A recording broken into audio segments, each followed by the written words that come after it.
Watch this. No way!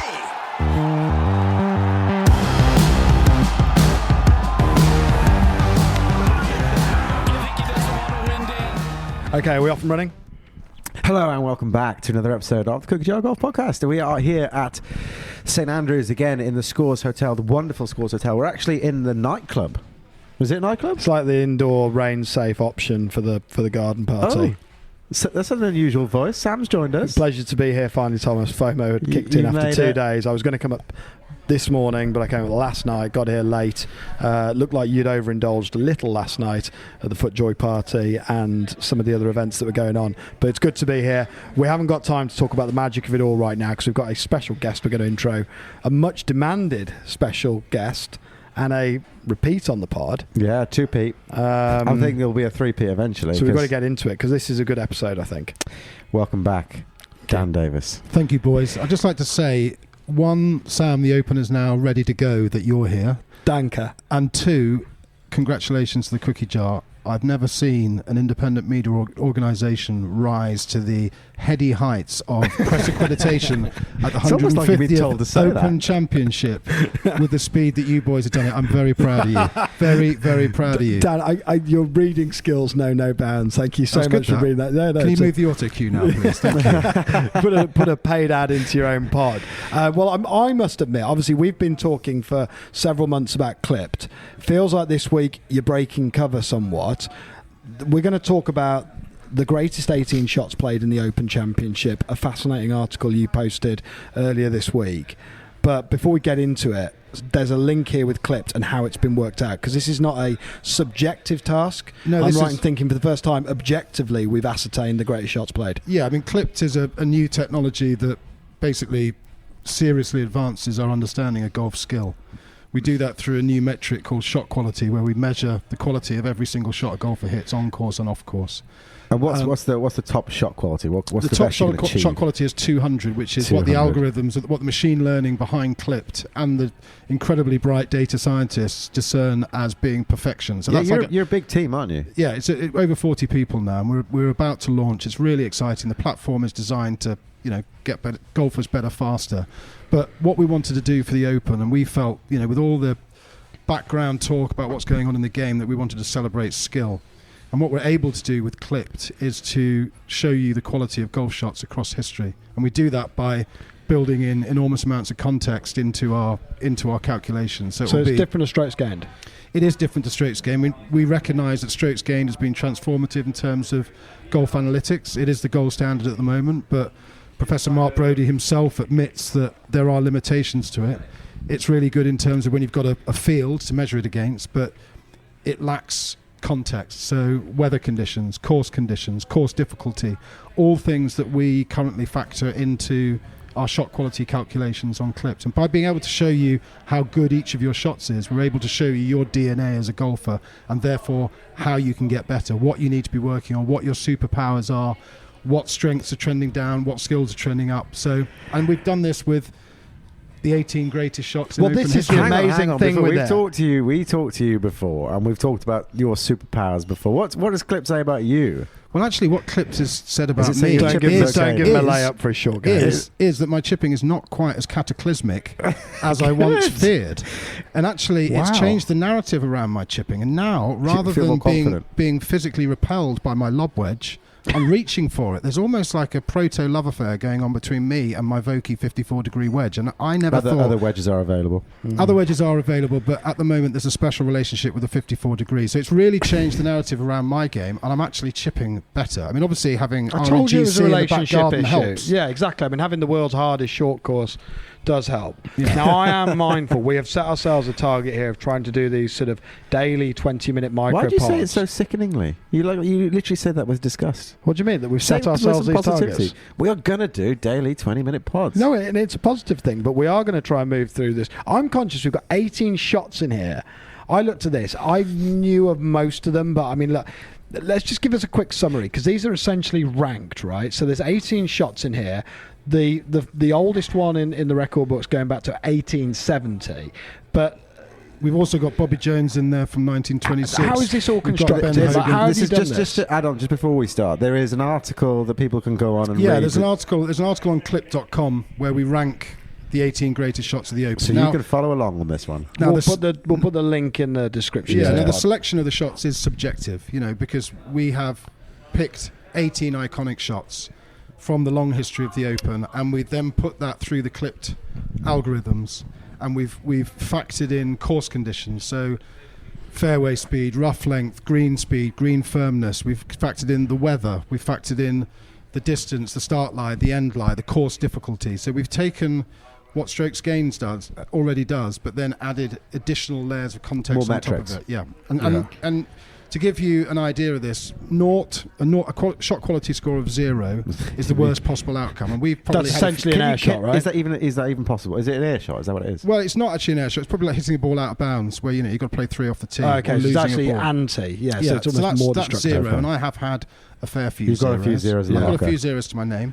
And then at the other end of the extreme, you've got 200, which is what the algorithms consider perfect. And that's probably a hole-in-one or holding an approach shot downtown from the fairway. And then in the middle of that, 100 is the level that the algorithms determine as tour standard. And we know that through the huge amounts of data we put through Clipped. And also we have PGA Tour data, ShotLink data, and DP World Tour data coming in. Right, What's quite okay. nice about that is we've been lucky enough to be beta testers of Clipped, and I've put data in, and I like data. I don't know how to use it, but I like it. And sometimes when you get a shot quality above 100, it's quite exciting. You're like, oh, that's better than a pro. I like that. It's really the great thing about it is it gives you that positive affirmation. You can come away from a golf course, you can input your data afterwards. We're not asking you to do it on the course. We don't want to get in the way of your play, and it lights up what you've done well. And actually, what it shows us is that we are all capable of hitting shots that the best in the world would be really proud of. It's just we don't do it very often. we You look don't at realise, we yeah. put Rory McIlroy's 64 at the Masters through the clipped algorithms, and the quality of that was unbelievable. He hit so many shots of 150 shot quality and above, which is sort of extraordinarily good. But you will hit shots of that, but they might not be very often. Just for the record, he's looking at me when he said that. He didn't look at Sam. Yeah, he looked I at will be Sam. hitting 100. Well, Sam, in his own words, what is the generational ball striker? Generational ball striker. What generational ball I striker? would, just- I would never I go need on to- air to thousands of people and say that. Well, I I just need to- but thank you, Dan. I just for- have. But the problem is, you said that I said it. I'd have been much more happy if you. No, used that. we were discussing it earlier. and Did we ag- collectively we agree agreed that? that you are. That's better. I'm just going to add. I'm gonna move us on. Before we move on, I'm going to add that as Sam and I watched some of the world's best golfers play some golf holes today, as we were walking off the course, he turned to me and said, I just don't get it. I'm only interested in watching one player play golf, and that's me. no. You're slightly twisting my words. I like watching live golf. As I said, watching the amateur final is the greatest. The atmosphere here is unbelievable. Yeah, it's off the charts. Watching of the golf and the shots themselves is okay. What I said is there's no shot I'm more interested in the outcome of than my own. Well, in fairness, there's no shot that I'm more interested in the outcome of than one of yours. Right, exactly, and that's And exactly. everyone is Well, so there interested in you your go golf. then. So, well, anyway, look, we are going to move us on because of time. But you mentioned 200 there as the highest possible outcome. Yeah. There are 4 shots here that made the grade at 200. Run us through them very quickly because Well, just to say that we technically measure to 8 decimal places, so there are tiny fractional differences between these shots. So the 4 shots at 200. so the best shot. What is the best shot then? The best shot, remarkably. Can I guess? Yes. Is it Young Tommy? It is young Tom Morris, 1870. How did you get that? It's not a guess. That is It's just not. deep, I've deep also knowledge on read the it. part. But on it the is a part of- great story. It's a great golf shot. It is a great golf shot, and I think what we're able to do is to light up how skillful these guys were. The one thing we're not able to factor in is the paucity of equipment that they used. But we are measuring that shot against the standards, against the benchmark of contemporary tour players. Yep. So if you take that into account, and the fact that he was using a hickory shafted club or hickory club, a gutty ball, the shot itself was 1870, his first hole of the 1870 Open. He'd won 2 Open titles before that, was gunning for 3 in the row to keep the belt The belt. at Prestwick. Well, Stephen Proctor says it's the greatest hole ever played. And we spoke on to 2 podcasts ago, or 3 podcasts And ago. we spoke whatever. to Stephen, and we spoke to the archivist at Prestwick, and we spoke to Roger McStravick, the historian, to get as much context as we possibly could around this shot.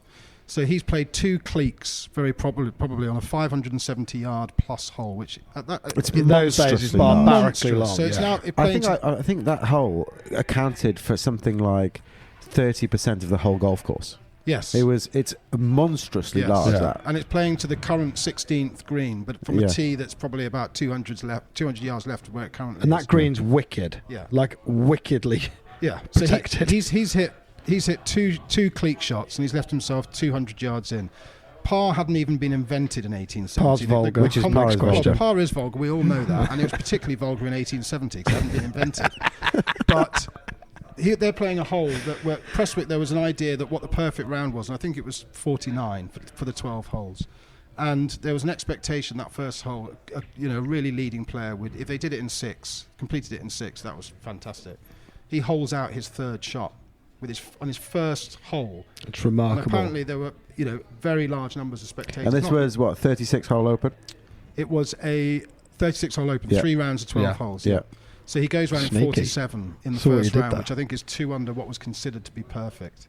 I mean, having the modern day equivalent of an albatross on the first. But what's Yeah. interesting there, so you put in things there like ground conditions, stuff like that Weather. help shape it. Now there's 3 other holes, and we're going to have to rattle through them quickly, but there are 3 other holes, 3 other shots played in here in 2000. So Woods, 2006, hole 14. Yeah, Hoylake, absolute stripe show, baked out, holds a 4-iron. I think it's off Sheer the, firmness of ground make that a near enough impossible shot, right? yeah, And that's incredible from shot. 200 yards. Yeah, and then we've got Gene Sarazen at number 3. I was scratching my head in this because I got the year wrong. But of course, this is the hole in one, isn't it? When how old is he then? He's in his 70s. Wow. He's in his 70s, and he steps up to the postage stamp with a 5-iron into the wind and then holds it. A couple of bounces straight in, wearing +4s, the cap. Whatever it was, 38 years after hitting the shot heard around the world. So that was amazing. So the top 3, you've got Gene Sarazen, Tiger Woods, Tom Morris Jr. So 3 superstars of the game spanning different eras. And your arch nemesis, Padraig Harrington, then makes the appearance here Yeah, I at saw number 4. Padraig. We Are you made up? we avoided each other. I think he knew that I knew that he knew that I knew. Oh, yeah, that's bad. He That. listened to the so pod, that- I suspect. This actually is interesting because we believe this is the first shot that wasn't holed to score a 200 for shot quality. And the shot was the 5-wood he hit at 17 at Birkdale. Howling wind, 278 odd yards, knocks it into about 2.5 foot, makes the eagle, has a comfortable walk up the Yeah. 18. Yeah. And we think that's the first shot we've seen that scored a 200 for shot quality that hasn't actually That hasn't out. gone in the Yeah. hole, really. So what would Just, what, yeah, where, so what if it drives had that? gone in, would he have had 205? Well, no, 200's the most. Isn't Exactly. It? You can It get. would have still been 200, yeah. But it would have been 199. Diminishing returns, I'm guessing. Well, it's 199.8, and it would have been. I think he would have very probably displaced Tom Morris Jr. at Did you the think? top of the list, which obviously would have upset me greatly. It would have. That would have been bad. But yeah, no. So and we've got a whole series of other shots in the list. Like I say, Hogan in 1953 on the 6th hole, the par 5, where he's threading it through what's now known as Hogan's Alley. And Hogan's apparently Alley. he played out of his own divots. Yeah. There's That a fantastic story stories. gets better and better, Yeah. doesn't it? It's like it started with he hit 4 drives roughly close to each other. Then he Yeah. hit 4 drives within a meter. Then he hit out of his own divot. Yeah, he's a bit. hitting out of his own divot in the next day. But these are things. So you've jumped there. You got Hogan at the bottom end. That's 110. Faldo, 1992. That's Muirfield, right? Yeah, I mean, Faldo, 4 holes to go. He's been leading the Open comfortably. Suddenly the wheels come off. He's behind John Cook. Says to himself on the 15th tee, I've got to play the best 4 holes of my life. Finishes the last 4 and 2 under par. Hits an absolute worldie of a long iron into the 18th at Muirfield. I mean, again, it was an iron shot that he described as one of his best ever. And similar iron shot, Tom Watson at Birkdale, which he described as his greatest shot he ever hit at the Open. A 2-iron, he just absolutely nailed it all over the flag. I suppose you can't really legislate, can you, for being, quote unquote, under the gun? But like a lot of these shots will naturally be. These are the iconic shots that you've selected, obviously, but. That notion of being under the gun, Faldo having to produce a 3-iron up the hill to the clubhouse at Muirfield and all that. Well, that's right. I mean, pretty much all of these, other than, Tom Morris Jr., that was his first hole of the championship, and Gene Sarazen, who had his hole in one in the first round and missed the cut. The other 16 shots are played in the sort of furnace of the final round when these players are in contention, and they've either been shots that have helped to seal the victory, or have got them into a playoff. In the case of Constantino Rocca with the amazing putt through the Valley of Sin in '95, which I think was what was shot 3 on his? What did that score? Just interestingly, because doesn't he flub the chip? He does flub the chip. We don't actually have that, but if we put it through, my guess would be probably a 3. So he hit a great drive into the Valley of Sin, which would probably scored him a 180, something like that. Yeah. A 3, a flub into the Valley of Sin, and then 199 holding, a worldie of a putt across the green. Amazing. And as I say, the methodology behind the ranking of these shots is really objective, and it does take our understanding of golf skill higher. And this week, on Instagram, Clip Golf at Clip Golf, we're going to be shining a light on great shots. It's showing sort of people how good particular shots were, and we'll also be doing round insights on clip.com where we take a round at the end of each day and really Or do. You're just going to pick random. We're going to pick PGA a round and tell the story of that round through the data. But this is Clipped is amazing at the professional You've also game. done some amazing artwork, haven't you, with Clip data? Yeah, Matt Miller, who is our great. chief design officer, is a fantastically talented guy. I mean, he created some amazing data graphics for Tommy Fleetwood and Molinari after the Ryder Cup, and he's just done an incredible sort of data visualization of Matt Fitzpatrick's win at the US Open. Matt Fitzpatrick one, I saw that. And Matt is the sort of genius behind the beautiful nature of the Clip platform, and it's a really slick product. There's a lot of complexity behind it, but the feedback we give you is very simple. So, what is it when it launches? It's launching Monday. It's launching very soon. We've got a sort of soft launch. We'll be letting, we've got a long wait list of users waiting to get it, and we'll be bringing those on sort of incrementally. So it'll be over the next few weeks. So I know how I use it. I use Arcos to collect data, and tell us a little bit about how people can use it and what happens by using it. We will have at the sort of gateway entrance, at the gateway sort of level of data collection, we'll have a manual data capture element to Clip for those people who are starting. Just plug in what you've done. You can plug in. It takes you a matter of minutes, but it's it's really detailed, and it's enough to light up all the insights that Clip offers. And then at the other end, we've got GPS enabled like Arcos, and we're working with all sorts of other partners. And then there's the launch monitors and the simulators. So our idea is to be an aggregator of this data. That's our mission, is to be able to aggregate data from a number of different sources and really make sense of it and give the end user the most value from that data in the form of insights that really show you who you are as a golfer and how you can get better. And it goes, there's all sorts of levels to it, but it goes mega deep. If you want if you like to dive deep, it's got a deep bottom, isn't it? Yeah, you can go right down the rabbit hole if you want to, and we'll be. Like Bruce would never get out of it. Like I can't give it to Bruce because I think it's too much, isn't it? Yeah, you could create a monster here. With Bruce, but I think I've already had a go at James Day this morning and saying you got to stop filling his head with garbage about the swing. He keeps giving him videos, and it wouldn't be so much a rabbit hole for Bruce. I think it would be a full-scale warren. It'd be a wormhole. He'd move it. It'd be like Watership Down of golf data. I think it's incredibly exciting. I do, and I think it's interesting to see what will happen in the whole notion of data in the game, because I think somebody's got to move on from strokes gained. I think strokes gained, personally, it's quite an easy way of assessing player quality. We use it quite regularly, but there's limitations there. Like you say, if you play in the morning, someone goes out and shoots 5 under, but then goes out and shoots another player shoots 5 under in the afternoon in a 30-mile-an-hour breeze, and rain's coming down or whatever, or the course has got baked out. Somebody's got to legislate for that. And it's the context is really important. And strokes gained, as I said, has been transformational in terms of what it's done for understanding and golf analytics, and we're hugely respectful of that. But we are sort of responding to the challenge that Mark Brodie, the architect of strokes gained, laid down himself. And what we really want to do, what we want to do with this 18 iconic shots at the Open, is celebrate golf skill, because what better place to do that than the 150th Open Championship at the home of golf? We're going to see some incredible skill out there this week, and that course is looking properly minty. It's minty. It's looking as minty as it's absolutely minty. Those fairways are pure mint. They're spearmint.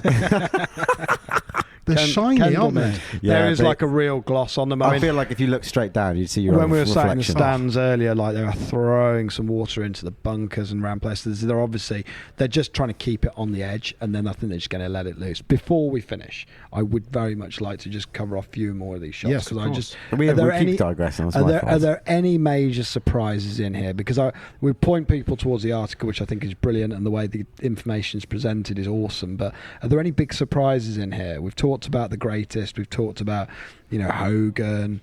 There's a number of iconic shots in here. Any that sort Well, of for jump me, out? I think the greatest surprise is that the god himself, Severiano Ballesteros, is not number one. I mean, how many shots could we have put in a Sevi's? I mean, I almost regret that we didn't put the Birkdale 76 shot between the bunkers, on 18, which was just pure Sevi. But we put the shot in from Lytham in 88, when he chipped it, literally kissed the hole on the 18th at Lytham in 88. I think the surprises are, for me, not so much the surprise as an affirmation of skill. And Tiger said it earlier this week, or I think he said it last week at Adair Manor. He was talking about, he just can't get his head around how good these early pioneers of the game were, with the equipment they were using and just the scores that they were producing. And, I play at Royal North Devon where J.H. Taylor grew up playing the game. And Cradle of English golf. The cradle of English golf, the greatest golf course in the world and golf club in the world, apart from RNGC. Blackwell. But, all his equipment is in the clubhouse. You look at that stuff and you think, how on earth did you shoot those scores? And actually, I think it's just wonderful that Tom Morris Jr. comes out on top. A St Andrews native, the game's first superstar. Yeah. And actually, we're ranking him against the benchmark of current tour players, and he comes out on top. It's interesting because when you were talking about that, it is interesting because essentially they're different sports. I mean, the bunkers at the old course specifically, there are bunkers that are now just not in play for these guys because they don't have to keep the ball low. But when they were playing Hickory golf, you had to run everything. Like some of these bunkers that don't exist to the pros it's quite hard to compare those two. Yeah, isn't it? also the ball flight. I mean, we spoke to, as I said, Stephen Proctor and the archivist and all these guys who gave us fantastic context, about his ball flight. Hit this low, slingy draw. Obviously playing the ground game. It wasn't flying it in and dartboard golf. It was like playing it along the ground. So, I mean, obviously there was a degree of luck in the sense of him, negotiating that ground. But he was finding aiming at the hole. So. He was aiming at the hole. That's what he was trying to do, wasn't it? But I just think that's a fantastic confirmation of what we're trying to do, which is really, celebrate golf skill, show you your golf skill, your level of golf skill. And I think it's wonderful that in St Andrews on this occasion that this guy comes out on top. And the cynic in me, if I'm honest, would say you've cooked the books on this, because nothing would be more headline grabbing than picking up young Tommy as being the actual greatest shot that's ever been played out of those iconic Open Championship shots. But we've just been talking about it. The parks before were like the houses started that also rolling. ran, aren't they? No, but they're also great. But it's like actually, it's the What fact. about It's the Bob fact Kirk? that is actually But they're not that is. generational ball I mean, strikers. for the record, that is legitimately the objective Absolutely, outcome. we have not when you plug the data in. No, we've not tried to sort of fix that at all. That is the objective outcome, using all the contextual information, the same contextual information for every shot. And we've really gone down the rabbit hole of research with this. Not just sort of said, oh yeah, he's on the fairway and he hit the shot and it was slightly windy, but like looked at source material, looked at newspapers from the time, spoken to people where necessary to get extra context where it didn't exist. Yeah. And I mean, it's like Spieth's shot, where we're looking at second shot out from the, I suppose technically third shot really, but Yeah. on 13th at Birkdale. That was interesting because actually you That could was argue, a minty shot. Because actually, that's the thing. Like, so how do you calculate that one in? Because he's going over the dunescape, but he actually has a great lie, Yeah, well actually that's and probably... he doesn't put it to a particularly close proximity to the hole. We just felt that was It is iconic. it was an iconic shot in the sense that he thought his way out of that situation brilliantly. It took him a long time. Yeah, I and mean, also- it took about half an hour to play that hole, but Yeah. his thinking there was superb. Yes, he did play it off the practice ground, so he had a good line. That's why the shot quality is slightly lower there. Yeah. But he hit his 2-iron something like 268 yards. I mean, arguably the up and down from the downhill line that followed it was ridiculous. world class.